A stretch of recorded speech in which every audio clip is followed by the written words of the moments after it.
February the 24th. Other wildflowers and aliens. Whitlow grass, Erophila vulgaris, is very much a forgotten February flower.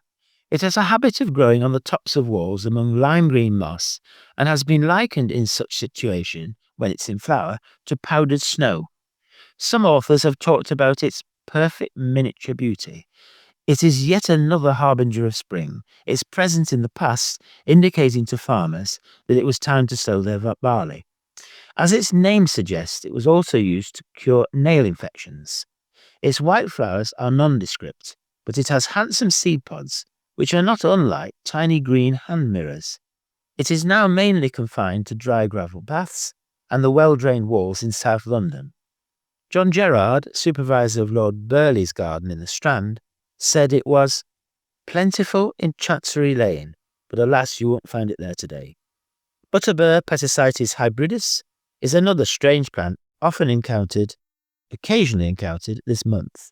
It was once known as early mushrooms on account of the peculiar nature of its flower head, which is purple as it pushes up through the soil long before any leaves appear. Because of the late appearance of the leaves, it was also known as lagwort. Another name was pestilence weed, referring to its use as yet another bogus cure for the plague. Its leaves, when they do come up, are the largest of any British plant, growing possibly up to almost a metre in width. Their size and texture meant they were useful to wrap butter, and their conical shape meant they could double up as a hat if it was raining. Its Latin name comes from the Greek for hat.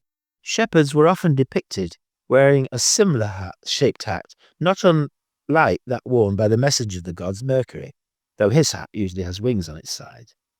The plant tends to form large, sterile colonies with no female plants around. Their flowers are useful early nectar sources for bees, which explains why this vigorous unwanted weed is actually cultivated elsewhere in Europe. Another plant that usually draws a smile is Coltsfoot, Tussilago fafara. Its bright yellow flowers just seem to appear straight out of the bare earth overnight, even after frosts. This is a flower that raises and lowers its head more than most. As it grows, it hangs its head, protecting its developing flowers. Sun then causes them to rise up, revealing a cluster of sunshine yellow flowers. Darkness, wet weather, or pollination can then cause all of them to droop again, only to rise yet again, this time resplendent with a head of silky seeds. Their joyful appearance has always been a marker for the end of winter. Towards the end of the month, a handsome alien can also be found in some shady gardens such as the one at South London Botanical Institute. This is the attractively named Abraham Isaac Jacob, Trachystemon orientalis. Such triple names often refer to a variety of different colours in the flowers. In this case, these are bluish-violet petals, so reflex they reveal a cone of purple and white filaments, which end in a cluster of black anthers. The flowers are all the more dramatic, being set on sturdy stems with no leaves being visible.